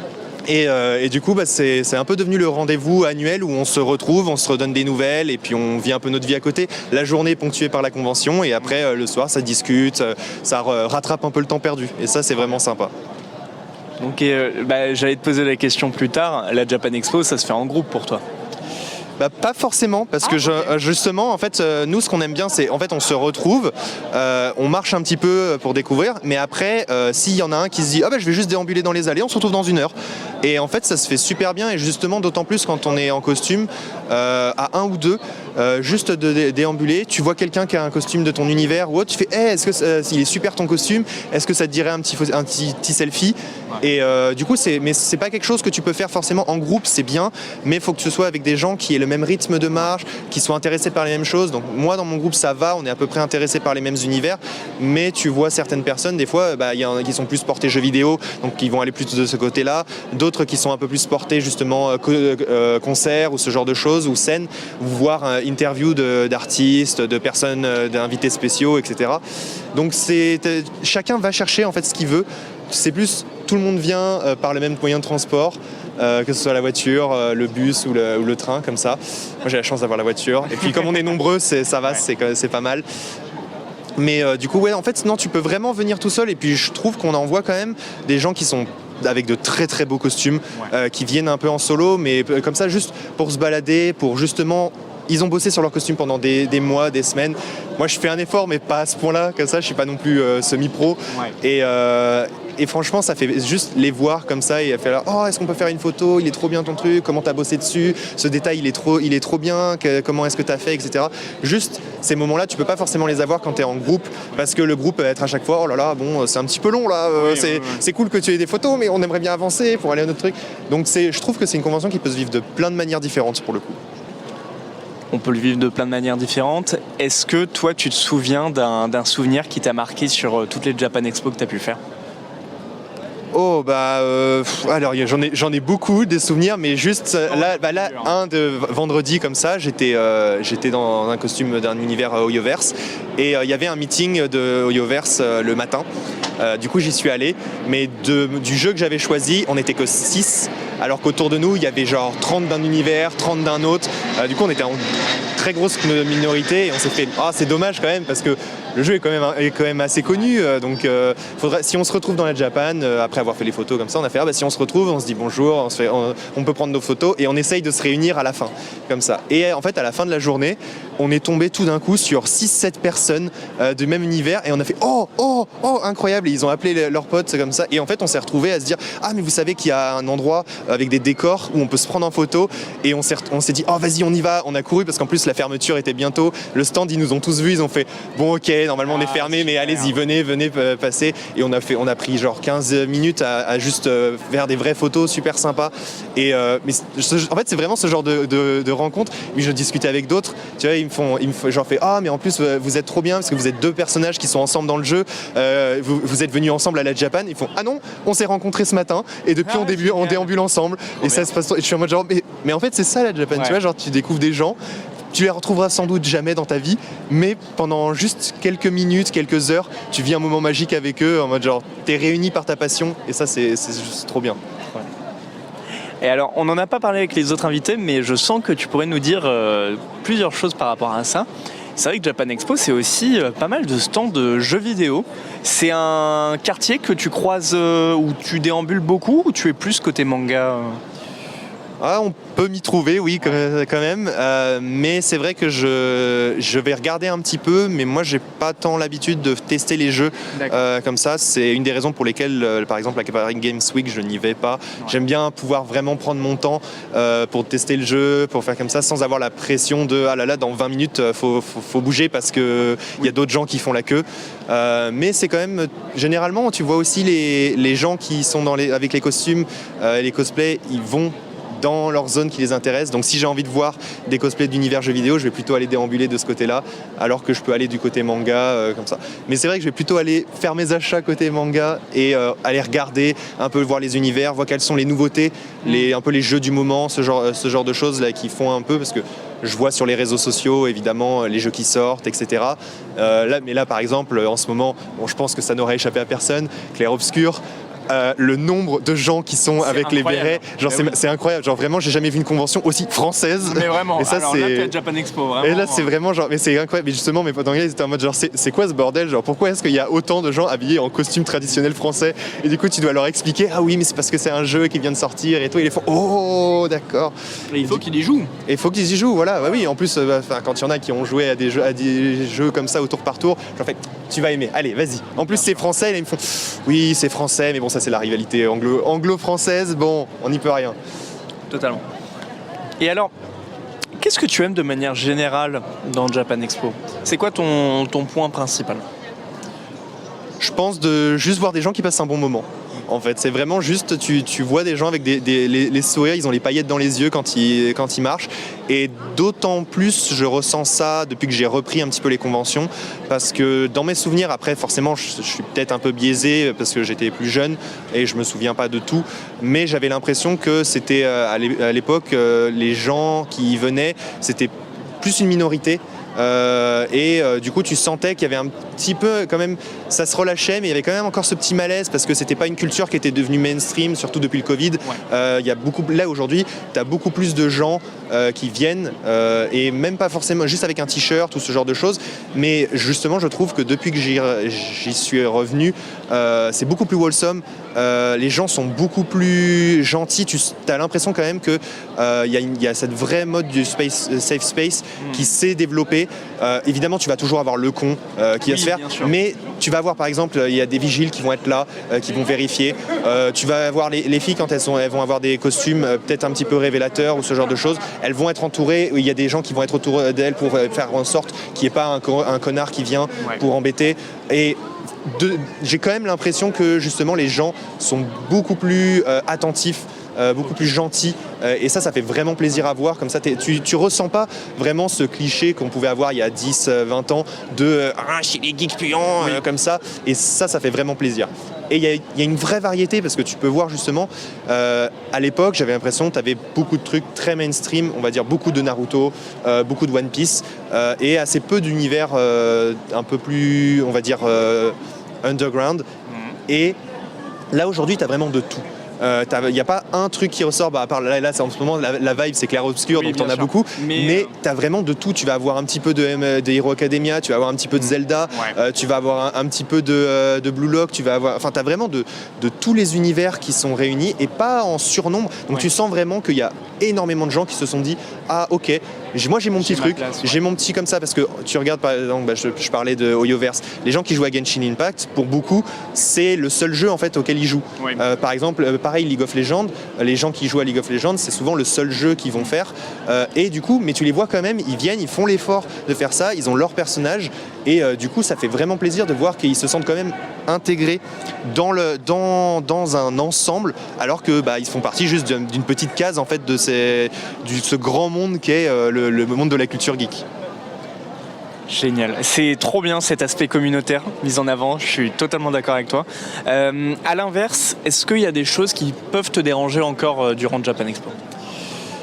Évidemment, tu vas avoir un petit peu. Je pense j'en ai pas vu beaucoup, j'en ai vu un ou deux des costumes qui, pour moi, quand ça touche à un aussi grand public, t'as beaucoup d'enfants qui viennent. Il y a certains costumes, non. Parce que t'as des trucs avec les personnages, ça peut être un peu. Tu peux révéler certaines choses, tu peux te permettre des petits trucs un peu genre c'est un petit peu coquin, c'est un petit peu machin. Mais il y a quand même une limite, parce que quand tu es dans un aussi grand endroit, tu es dans l'espace public. Et dans l'espace public, il y a des choses que tu peux pas te permettre, ça peut choquer un petit peu. Mais j'en ai pas tant vu que ça, tu vois, comme ça. Et donc ça fait plaisir à voir. Mais après, tu vois, t'en as quand même des gens qui sont un peu encore, tu vas en voir un. Mais justement, quand tu vas le voir, tu vas te dire, genre, le pull le pull à Egao, pour ceux qui savent pas, voilà, c'est le pull avec des personnages, ils sont dans leurs très heureux, voilà, dans certains ébats, vous avez compris. Il y en a pas tant que ça, et dès que tu le vois, t'es en mode genre un peu cringe quand même. Mais justement, je trouve que tu les remarques plus du fait qu'il y en a pas beaucoup, et ça fait quand même plaisir. C'est bon signe. Oui, c'est vrai que c'est bon signe, mais justement, ça se veut plus inclusif en fait, comme aujourd'hui, mais pas de manière imposée comme tu peux le voir, parce que on peut avoir l'image que sur Internet, dans la culture anglophone par exemple, que ce soit aux États-Unis ou en Angleterre, les conventions c'est un peu plus imposé d'être les woke, les machins, c'est la culture geek, maintenant c'est une culture de gauche. En fait déjà, oui, c'est une bonne chose, oui, voilà. mais surtout, en fait, c'est pas imposé, c'est les gens, ils font attention d'eux-mêmes, et juste personne met la pression, personne n'est ton costume il est moche, t'es en surpoids, tu peux pas te permettre de faire. Non, en fait, justement, c'est trop bien, t'as des personnages qui se permettent des choses alors qu'ils sont de toutes origines et pas comme les origines du personnage dans la série ou dans le jeu. C'est très bien, en fait, vivez votre vie, vous sortez de la réalité pendant 4 jours, profitez à fond, en fait. Il n'y a rien qui vous en interdit, et je sens que personne aujourd'hui, si ce n'est une infime minorité mais qui va vite se faire remettre à sa place, va te dire non, t'as pas le droit de faire ça. Et ça, c'est vraiment bien. Très belle morale, très très belle morale. Sur un tout autre point, Japan Expo, c'est quand même une organisation. Faut quand même se le dire, tu disais, tu venais en voiture, il y a le passage du billet, il y a le passage du checking, voir si on a des couteaux dans nos sacs. Toi, quand tu arrives, enfin, après ce chemin horrible qui dure 30 minutes, Toi, tu prévois quoi? Est-ce que tu fonces vers les éditeurs? Est-ce que tu vas au stand de jeux vidéo? Tu vas au stand indé? Enfin, qu'est-ce que tu fais quand tu arrives?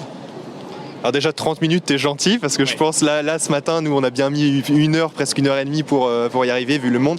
Mais bon, malheureusement, il y a du monde sur la route, donc t'as pas trop le choix. Mais en fait, on y va un peu au feeling. On regarde un peu avant. Qu'est-ce qu'il y a comme événement? Alors on va voir, il y a tel auteur qui est là de passage pour les dédicaces. Il y a tel studio de jeux vidéo qui va faire une interview. Il y a tel concert. On va regarder 2 ou 3 trucs comme ça, où on se dit, ok, à tel horaire. Mais sinon, on rentre et puis on suit un peu le flow de la foule, parce que il y a tellement de monde là comme ça que juste tu peux pas lutter contre courant comme ça pour marcher dans les allées. Donc on y va. Et puis un peu selon les envies, on dit il y a un truc qui a l'air intéressant, il y a machin. Et si besoin, on se sépare en se disant on va aller à telle scène, on va aller à tel machin. Franchement, non, on y va avec le flow, parce que t'es pas là pour. C'est pas une course contre la montre où tu te dis comme ça. On a nos arrêts prévus dans la journée, mais justement, on a toute la journée pour le faire. Donc franchement, il n'y a pas besoin de se presser. Il faut profiter un peu. Génial. Et pour conclure, l'avant-dernière question, attention, il y en aura une mystère. C'est quoi ton temps fort Japan Expo? Est-ce que c'est justement la rencontre avec tous les autres cosplayers Hoyoverse, ou peut-être que c'est un autre souvenir, un autre moment fort? Non, ouais, là pour cette Japan là, je pense que pour le moment c'est ça mon souvenir, mais on n'est que le midi de la dernière journée. Il peut se passer encore beaucoup de choses, notamment vers le petit karaoké à la fin. Là, voilà, je sens que tu es aussi intéressé, donc ça franchement à voir, mais en fait je pense qu'il n'y a pas de bon ou de mauvais moments comme ça. Voilà, ça y est, je vais le lancer. J'ai pas vu de cosplay d'Astérix cette année. L'année dernière, il y en avait. Il y en a mais année, comme ça. Mais non, franchement, en fait, c'est juste un peu toutes ces rencontres comme ça qu'on fait. Je pense que c'est ça mon moment un petit peu phare, en tout cas, de cette Japan Expo pour le moment. Génial. Merci beaucoup, Médéric. Dernière question, et ensuite, promis, je te libère. Est-ce que tu veux dire quelque chose à ce micro? Ce que tu veux, une recommandation manga, qu'est-ce que je sais pas, ça se voit que la journée est passée, un animé, même ce que tu veux. Qu'est-ce que tu veux dire au monde? Les manhwas, c'est très très bien. Lisez plus de manhwas, surtout que c'est facile, tu peux y accéder facilement sur ton téléphone. Et je vous conseille de lire Lecteur Omniscient et SSS Suicide Hunter, qui sont de très très bons manhwas. Faut pas sous-estimer le pouvoir des Coréens, même s'ils sont un peu exploités aussi lorsqu'ils dessinent leurs trucs. Mais franchement, il y a de très très bonnes séries à aller lire en dehors du Japon. Merci beaucoup, Médéric, profite bien de ton salon et on passe tout de suite à la suite. Merci beaucoup, Médéric. De rien. Allez, salut. Plus grand salon européen lié au Japon, entre justement la France, le Japon, différents pays européens et peut-être même plus encore. On comprend pourquoi il y a autant d'engouement autour de ce salon. Merci beaucoup, Médéric, pour ton témoignage. Et on continue, ou plutôt, je devrais dire, on termine avec une dernière invitée qui, au final, conclut un peu j'allais dire la Trinité, mais non, plutôt le quatuor. Manga, c'est fait. Musique, c'est fait. Cosplay, c'est fait. Eh bien, la petite sœur de Japan Expo, ça reste quand même l'animation. On a eu des grands noms cette année, comme le producteur de Evangelion et de Gundam X. Il y a eu de nombreuses projections comme l'épisode 1 de l'excellent Gachi Akuta. Bref, la programmation était assez folle cette année. J'aurais dû faire la nuit Evangelion, mais pour des raisons de santé, j'allais m'endormir. Je ne l'ai pas fait malheureusement, mais ça avait l'air splendide. Pour terminer, nous allons faire la rencontre de Lali, qui travaille dans l'animation japonaise et qui justement a pu profiter de ses accréditations, la chanceuse, pour découvrir Japan Expo dès 8h du matin, ou peut-être plus. En tout cas, ça, elle nous le raconte, plus son point de vue quant à l'événement en tant que professionnelle / visiteuse. C'est maintenant. Et oui, ça y est, vous l'avez entendu, c'est malheureusement la fin de cette Japan. Vous ne le voyez pas, mais ce sont des larmes sur mon visage qui sont en train de couler, de ruiner mon magnifique make-up, celui du masque social. Waouh, je commence vraiment à fatiguer. Je suis en compagnie de notre dernière participante à cette émission, Lali. Lali, bonjour. Bonjour. Depuis le début de ce podcast, on demande la même question au départ. Qui es-tu? D'où viens-tu? Vaste question. Alors, je m'appelle Lali et je viens du sud-ouest, vers Bordeaux, et je vis à Paris depuis 2019 maintenant. D'accord. Et je travaille depuis à peu près cette époque-là. Au départ, je suis venue pour des stages. Et maintenant, je travaille dans le secteur de la Japanimation. Voilà. Très bien, très bien. Japanimation, ça tombe bien parce que Japan Expo, il y a un petit lien. Je me permettrai forcément de te demander ton regard justement par rapport à quelqu'un qui s'y connaît en Japanimation, ou en tout cas qui a un pied dedans. Mais déjà, avant de commencer, je pense que je parle quand même à une passionnée de manga, d'animation. Quel a été ton premier lien avec le manga? Quelle a été ta première lecture? Comme tout jeune de campagne qui n'a jamais été vraiment en ville avant l'âge de 18 ans, ma première rencontre avec le manga, c'était au CDI de mon collège. Voilà. C'était Death Note. Ok. J'avais 13 ans, je crois. Et c'était vraiment une claque. Ouais. Je pense que ça m'a... En fait, j'avais jamais vu un truc comme ça. Évidemment, je savais ce que c'était un dessin animé d'animation japonaise, puisque on était largement déjà abreuvé de tout ce qui était Pokémon, etc. Mais c'est vrai que je pense que Death Note, ça a été un peu un truc en fait, vraiment, je pense qu'il y a deux mangas à cette époque-là, donc c'était vraiment au début des années 2010, dans les collèges. Il y avait deux mangas qui étaient présents, c'était Death Note et Fruits Basket. Et Fruits Basket, je l'ai découvert seulement à 20 ans, et donc aujourd'hui, c'est un de mes mangas préférés. Mais Death Note, ça a vraiment été une claque dans le sens où, de mes yeux de 13-14 ans, je trouvais ça incroyable. Et même en rétrospective aujourd'hui, il y a beaucoup de trucs, tu sais, où on va dire oh là là, c'est de la merde. Je l'ai regardé quand j'étais gamin, j'adorais. Maintenant, c'est de la merde. Et vraiment, Death Note, c'est vraiment pas ça. Death Note, c'est vraiment le truc où j'étais je trouvais que c'était génial quand j'avais 13 ans, et je le relis, je le re-regarde. Bon, même si la série animée est moins bien, mais je le regarde aujourd'hui à 27, et je suis en mode c'est toujours de la balle, et t'as aussi même là tous les ans, à peu près à la période de Noël, je me refais la série en fait. Ah, trop bien. Voilà, parce que juste j'ai envie. Voilà. Okay. Voilà. Génial. Trop bien. Question qui s'ensuit, parce que je pense que c'est pas ta première d'ailleurs. Pourquoi tu viens à Japan Expo? Alors, aujourd'hui, je viens à Japan Expo parce que c'est un mix de pro et de perso. Je viens à Japan Expo parce que j'ai des clients que je dois rencontrer, j'essaie de faire certaines rencontres, etc. De filer ma carte quand je peux. Et après, j'ai un côté plus perso où je recroise des gens. Là, j'ai profité aussi le fait d'avoir mes accès pro pour aller tester Mario Kart Mario Kart World. Dès que j'ai pu à l'ouverture, j'étais la première devant, voilà. J'ai fait chier le vigile à l'entrée vraiment pour y aller. Et non, j'y vais un peu pour un mix des deux, et puis aussi ça me permet un peu de prendre la température. Parce que c'est aussi alors la première fois que j'ai fait ce festival, ça devait être 2017-2016, un truc comme ça. Ouais. Et en fait, ça me permet de voir aussi comment ça évolue. Genre rien que le cosplay, parce que le cosplay, on voit en fait qu'est-ce que portent les enfants. C'est très important de voir ça, parce que ça te permet de regarder qu'est-ce qui marche avec les enfants, et donc du coup qu'est-ce qui va marcher dans les prochaines années, parce que la durée de vie d'un manga / sa version animée va être sur 4-5 ans. Donc en fait, tu vas suivre quelqu'un qui va en avoir 8, il va finir, il va en avoir 14-15, et donc c'est un truc, c'est bien pour jauger. Ouais. Et aussi, ça permet de voir un peu c'est quoi les highlights que va faire Japan Expo sur leur programmation. Et c'est de comprendre, tu vois, par exemple, j'avais pas prévu de venir à l'origine cette année. Et puis je parlais avec mes collègues, et puis ils m'ont dit non, mais cette année il va y avoir un coin cartes, il va y avoir un coin Corée. Ouais. Et donc du coup ça te permet de te voir aussi comment ça évolue concrètement, les tendances, voilà, qu'est-ce qui est centre d'intérêt aujourd'hui, parce que Japan Expo c'est un gros melting pot de plein de trucs, voilà. Donc c'est pour ça que je suis là. Merveilleux, super.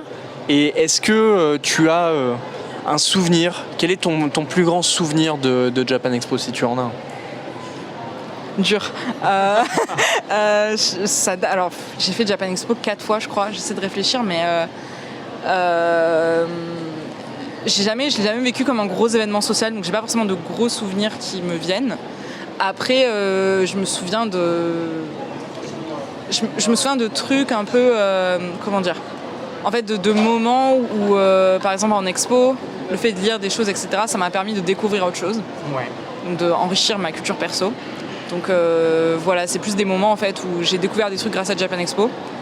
Et, mais pas vraiment, je le vis pas vraiment comme un événement hyper social. Donc voilà. Ouais. Et de manière plus générale, toi qui as eu quand même l'habitude de rencontrer le monde de Japan pendant 4 années, qu'est-ce que tu aimes dans ce type d'événement? Bonne question. Je sais. Qu'est-ce que j'aime? Alors, j'aime bien. J'adore les petits créateurs. Ok. Là, il faudrait que j'aille cet après-midi, même si ça va être blindé, mais c'est pas grave. En fait, j'adore. Il y a toujours un moment à Japan où je me garde fin d'après-midi, etc., pour aller sur les stands des petits créateurs et voir tout ce qui est fait. Parce qu'il y a des trucs très chelous, il y a des trucs très sympas, il y a des trucs très beaux, voilà. Ouais. Et j'aime bien y passer et juste des fois prendre le temps de discuter quand je peux. Et ça, c'est un moment que ce que j'aime bien faire. Pardon, la question c'était, désolée. Qu'est-ce que t'aimes dans le Oui, d'accord, ok. Donc ça, j'aime bien, voilà. Et j'étais pas sûre d'avoir tout capté. Mais oui, j'aime bien ça et j'aime bien aussi. Qu'est-ce que j'aime bien En vrai, il y a un côté que j'aime bien, c'est genre me poser et regarder la programmation. Ah ouais. Parce que du coup, je vais pas forcément assister à tout, même des fois il y a des trucs où je veux vraiment pas aller parce à cause de la foule et tout. Mais au moins, j'aime bien regarder parce que ça permet de me rendre compte de, notamment au niveau des scènes, parce qu'il y a des scènes qui sont plus grosses que d'autres, etc., de voir en fait c'est quoi qui est considéré comme étant genre le truc le plus populaire qui va ramener le plus de monde, etc. Et ça, je trouve ça assez cool parce que je considère que j'ai pas forcément des goûts qui sont très mainstream, on va dire. Donc c'est bien de voir ça, voilà. Ok. Trop bien. Et à l'inverse, qu'est-ce que tu n'aimerais pas dans Japan Expo? Les concerts, mais ça c'est parce que j'aime pas les concerts. Voilà. Parce qu'il y a trop de monde et j'ai jamais été une personne très concert. Mais non, qu'est-ce que j'aime pas dans Japan Expo? Je pense que j'ai... Comment dire, c'est un truc un peu complexe dans le sens où ça a fait l'identité de Japan Expo pendant des années, mais aujourd'hui je sais pas si c'est très pertinent. C'est qu'en fait c'est un festival qui a été fondé, bon, du coup c'est quoi, début des années 2000 je crois, un truc comme ça 1999. Voilà, ok, bon là c'est vraiment les balbutiements, voilà, et tout, mais depuis que c'est pro, etc., c'est vrai que en fait ça a contribué à ce qui s'est passé en France sur l'animation japonaise, sur le manga, etc. C'est que tout a été recoupé dans un seul festival. Et donc en fait c'est un gros melting pot, comme je disais juste avant, mais en gros c'est aussi, ça a permis de créer une vraie communauté avec des gens qui se retrouvent tous les ans, beaucoup de gens, pour partager quelque chose, mais en même temps c'est aussi quelque chose qui fait qu'il y a un problème de légitimation qui est assez important au niveau des médias traditionnels, etc. Parce que vraiment, en fait, il y a TF1 qui va débarquer aujourd'hui et faire un TF1 pour le JT qui va arriver, il va faire un reportage sur Japan Expo et montrer tout un tas de choses, mais c'est vrai que c'est pas forcément, je trouve, pertinent de mélanger je sais pas, manga et cosplay, de mélanger J-pop et animé, enfin c'est lié, il y a toujours des petits liens, hein, je dis pas, mais c'est vrai que en fait je trouve que des fois ça contribue à décrédibiliser un peu l'univers et tout ce qui est autour, en fait. Ne pas l'expliquer de façon, je sais pas si je suis assez claire, mais ne pas le considérer tel qu'il est, mais en fait comme une masse englobante de choses qui se mélangent les unes avec les autres. Sauf que moi je le dis, je parle beaucoup d'animation japonaise parce que c'est mon travail, mais par exemple le cosplay j'en ai jamais fait et j'y connais rien, quoi. Voilà, mais pourtant je suis dans le même pot, quoi. Mais c'est pas grave, moi c'est pas grave, j'apprécie parce que c'est toujours cool de voir des gens avec des cosplays, mais en même temps on n'est pas trop, en fait il y a des choses différentes, très différentes, des axes très différents sur chaque discipline, en fait. Voilà. Génial, merci beaucoup. Alors, c'est compliqué comme question parce que tu viens d'arriver techniquement, mais tu es là depuis 8 heures. Donc peut-être qu'il y a de la matière. La question elle est très simple. Qu'est-ce que tu as fait durant cette Japan Expo? Alors, j'ai fait quoi ce matin? Ce matin, je suis arrivée tôt. J'ai attendu que les trucs ouvrent, donc j'ai marché pour repérer déjà. Et après, je me suis à 8h30, je me suis jetée sur le stand Nintendo pour aller tester Mario Kart World que je n'avais pas encore testé. Donc c'était très fun. Tu t'es bien amusée? Je me suis bien amusée, c'était très cool. Le jeu est très fluide, très sympa. Et après, je suis allée faire des tours à des endroits où je sais qu'il y allait avoir du monde dans 2 heures plus tard, donc il valait mieux que j'aille. Ouais. Donc je suis allée acheter 1 ou 2 trucs dans certaines boutiques pro, voilà, Célio, les mangas, etc. Je me suis posée vite fait. Et après, j'ai refait un tour et je suis allée voir des confs. Donc je suis allée voir la première conférence qui était sur une BD qui s'appelle La théorie du chaos. D'accord. Qui est chez Dupuis. Ouais, et qui est donc c'est fait par un français, mais du coup il y a un peu d'inspiration manga, etc. Donc c'est hyper. Sur comment mélanger exactement. Le manga et la BD. Voilà. Ouais, conférence par Dupuis. Voilà, conférence par Vega Dupuis. Donc j'ai vu ça, c'était très cool. Je vois un super cosplay qui me plaît juste en face et donc du coup je bug, mais c'est ça Japan Expo. Mais après du coup j'ai regardé la conférence qui était sur la même scène juste après avec une association d'animation dont je ne connais pas le nom, mais qui d'où je suis rentrée en contact avec eux et ils ont fait en fait ils ont invité 3 animateurs français qui ont bossé sur la Japanimation. Donc il y avait je sais plus comment s'appelle le premier, mais je connais, il y avait Vincent Chansard et Dorian Coulant aussi. Donc ils sont 2 animateurs français qui travaillent au Japon, qui ont bossé sur plein de séries importantes. Et donc ils ont parlé de leur boulot et il y a eu une grosse partie sur l'IA qui nous a tous saoulés. Mais on était là, on parlait, mais c'était voilà. Et après, j'ai fait un tour et puis aller manger quoi. Et là, on est sur la pause de midi 2, donc voilà. J'irai sûrement cet après-midi voir Junji Ito, enfin la conférence, pas la conférence parce que j'aurai sûrement pas de place, mais l'exposition. Et aussi, je pense qu'il faut que j'aille faire mon tour petit créateur. Voilà. Question annexe. Toi, ta Japan Expo, on l'a bien vu, le programme cette année, il est chargé. Pour autant, tu prévois quoi quand c'est Japan Expo? Est-ce que tu vas vers les éditeurs, vers justement les petits commerçants, vers où tu cours d'habitude quand les portes s'ouvrent?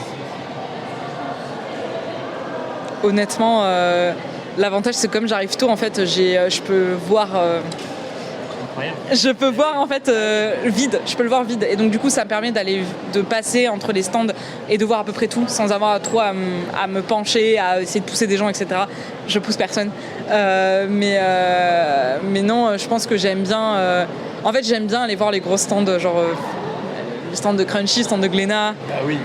Ils sont stylés quoi, donc en vrai j'aime bien. Crunchyroll cette année c'est gigantesque. C'est stylé, voilà, donc j'aime bien essayer d'y aller vite parce que je sais que derrière ça va être blindé, donc voilà. Ok. Et pour finir, avant-dernière question, promis, quel est ton temps fort de Japan Expo 2025? Junji Ito. En fait c'est compliqué, mais en fait c'est dur de dire autre chose, je pense, parce que c'est tellement je pense que c'est... Déjà, ils essaient d'inviter des mangaka quand même régulièrement et ça c'est cool, mais c'est vrai que Junji Ito, je pense que c'est vraiment une de ces personnes... En fait, il constitue une figure... En fait, je pense que son caractère et sa personnalité ont dépassé le cadre de la spécificité, du secteur manga en général. Parce que il est malheureusement moi j'ai regardé les 2 premiers épisodes de Uzumaki voilà, malheureusement c'est pas ouf, c'est comme ça, mais c'est vrai que je pense que c'est vraiment une personnalité qui a dépassé le cadre de son secteur et voilà, j'ai vu une vidéo de lui sur internet là, qui a été filmée je pense il y a 1 ou 2 jours, où il dessine un chat. Et oui. Il était trop mignon. Genre, vraiment il est trop adorable ce monsieur, en fait, c'est genre c'est fou, et puis il a tellement se dire que un mec aussi adorable fait des choses aussi dégueulasses en images, mais vraiment dans le bon sens du terme, c'est bien dégueu, c'est assez impressionnant, et Et j'ai beaucoup d'admiration en fait, et je pense que pour moi c'est un temps fort parce que c'est une personnalité aujourd'hui. Bien sûr, il parle pas à tout le monde, mais si on s'intéresse un peu au monde de la BD, on commence à savoir qui c'est, et je pense que c'est cool que Japan Expo le mette en avant et le fasse passer un cran supérieur, parce que il fait partie de la culture populaire aujourd'hui, et puis voilà quoi. Écoute, je crois que tu as répondu à toutes les questions, merci énormément. Est-ce que, pour terminer, tu aurais envie de dire quoi que ce soit dans ce micro, que ce soit une recommandation manga, que ce soit une recommandation animée, un avis du moment, ton avis sur la météo, je sais pas. Est-ce que tu as envie de dire quelque chose ? Alors, recommandation. En fait, ce matin, je suis passée au stand Crunchyroll, et puis je suis passée au niveau des mangas, et j'ai demandé au monsieur de la boutique, est-ce que vous avez Skip and Loafer ? Ah mais non. Il l'avait pas. Bah oui, mais non. Il l'avait pas. Et là, j'ai cherché tout à l'heure là pour essayer de voir si je pouvais me l'acheter sur internet, et j'ai l'impression qu'il n'y a même pas de réimpression. C'est très bizarre. Enfin, il n'y a que de l'occasion que tu peux trouver. Et Tu parles de Skip and Loafer ? Oui. Le manga ? Oui. Alors j'ai une excellente nouvelle parce qu'il n'est pas au stand Crunchyroll. Il est où ? Il est au stand Noévé. Noévé Graphics qui est de retour. Alors pour le bonheur de beaucoup, il est de retour depuis qu'il a été racheté par Meian. Donc c'est une nouvelle info que je n'avais pas, parce que j'ai vu la série sur Crunchyroll, donc je suis ravie, je vais m'y rendre, et tu vas même m'accompagner s'il faut. Mais... Avec grand plaisir, sachant qu'il y a les 4 premiers tomes et le 5e pour Japan Expo. Malheureusement le 6e n'est plus disponible, mais... voilà, donc c'est ma reco. En fait, je pense que je suis contente qu'il soit pas dispo le 6, parce que du coup ça veut dire que ça commence à marcher peut-être. Ouais. Mais c'est vrai que en fait j'ai découvert cette série, parce que donc j'ai découvert la série animée. J'ai découvert cette série par hasard. En fait, on faisait un peu un bundle de tous les openings qu'on aime bien avec des potes. Et en fait, quelqu'un a mis l'opening de Skip and Loafer. Et là, j'ai vu ce truc, j'étais là. Je sais que je vais l'aimer. Je sais que je vais l'aimer. Et en fait, j'ai regardé, et donc c'est 12 épisodes, 26 minutes, classique. Et c'est trop beau quoi. Genre c'est vraiment, j'ai rarement vu une série qui m'a foutu une claque comme ça au niveau de la façon dont elle essaie de parler des gens et de. En fait, c'est un truc tellement simple. Le plot, il est tellement simple. C'est juste une ado qui vit dans le trou du monde et qui veut faire une carrière, donc qui part au lycée à Tokyo. Ouais. Et donc, ces rencontres qu'elle va faire vont changer sa vie, et elle va changer la vie de beaucoup de gens autour d'elle. Et c'est un plot très simple, mais en fait, il y a tellement de détails qui sont extrêmement efficaces et qui font que cette série, elle dépasse les autres sur plein d'aspects. Par exemple, le fait que le personnage principal, ce n'est pas une page vierge, c'est-à-dire qu'il y a toute une partie du manga qui va être dédiée, des scènes, etc., à sa famille, ses amis, qui sont encore dans son petit village tout paumé. Et en fait, ça crée une sorte de... Genre, ça rend le tout organique, en fait. Ça crée quelque chose où le personnage principal devient un peu réel. Et moi, j'ai développé une vraie affection pour elle. Et ça se voit, en fait, beaucoup d'affection. Et la série parle de l'affection que les autres aussi vont développer pour elle, donc l'amour qu'ils ont pour elle réellement, parce ce qu'elle change dans leur vie. Totalement, ouais. Et c'est trop beau, c'est trop beau. Et j'ai rarement vu une série où déjà un animé qui me fait vraiment rire, ça arrive pas souvent, mais là je peux vous dire, il y a quand même des scènes qui sont assez hilarantes et qui te fassent pleurer aussi rapidement. En fait, ce switch d'émotions qui peut être ultra efficace en fait. C'est tellement bien écrit, tellement bien fait.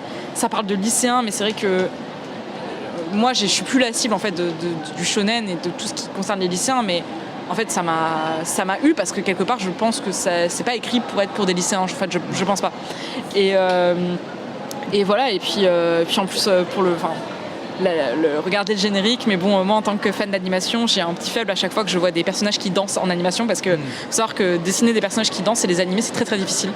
Et donc c'est extrêmement bien fait, c'est extrêmement beau. Et c'est pour ça que je recommande Skip and Loafer. J'ai hâte de voir la saison 2, qui est prévue pour 2026, je crois. Ouais. Mais du coup, je vais un peu lire quand même le manga, parce que je pense que ça doit faire partie des trucs que je dois acheter. Et je n'achète que ce que j'aime très fort, donc voilà. Terminé avec Skip and Loafer, voilà une putain de conclusion. Merci énormément Lali. Je te souhaite une excellente fin de Japan Expo et nous, on se dit à de suite. Merci. Salut tout le monde. Et voilà, c'était Japan Expo. C'était aussi mon dernier merci. Merci beaucoup Lali pour tes recommandations, pour tes avis. Merci beaucoup pour ta pub, pour Skip and Loafer, manga incroyable. Malheureusement aussi, c'est avec une grande tristesse que je dois dire adieu à Maxime qui organisait toutes ces interviews. Petit ange parti trop tôt, mais heureusement, avec un peu de chance, peut-être que vous le retrouverez dans de futurs festivals. Ça, ce sera à voir durant la saison 2. D'ici là, merci énormément à toutes les personnes qui sont passées sur ce micro, en particulier durant Japan Expo, bien évidemment. Donc Valentine, Amina, Mikiko, Médéric et Lali, mais également toutes les personnes qui sont passées sur ce micro durant la saison 1. Je vais pas faire la liste parce qu'elle est un peu longue, mais donc merci à toutes et tous. On se retrouve en fin septembre pour le début de la saison 2. D'ici là, merci à vous d'avoir été justement là pour écouter toutes ces bêtises que j'ai pu dire. J'espère qu'elles étaient cachées par les invités qui, eux et elles, heureusement, étaient bien plus intéressants et intéressantes. Prenez soin de vous, reposez-vous bien. On se retrouve sur les réseaux sociaux, notamment sur l'Instagram. Pour rappel, _, entre, _, pods, _. Faudrait que je change ce hâte. Mais aussi sur YouTube, sur Threads, sur toutes les plateformes d'écoute. Et surtout, n'oubliez pas, d'ici la prochaine Japan Expo, le manga est né livre, et partout, il est dans les cases. C'était Entre Pods. Bisous. L'épisode vous a plu ? Vous souhaiteriez en apprendre plus ? Alors n'hésitez pas à nous rejoindre sur Instagram, Threads et TikTok. De la part de toute l'équipe, nous tenions à vous remercier sincèrement d'avoir écouté ce podcast. D'ici là, prenez soin de vous, n'arrêtez jamais de lire, et à très vite pour discuter entre pods.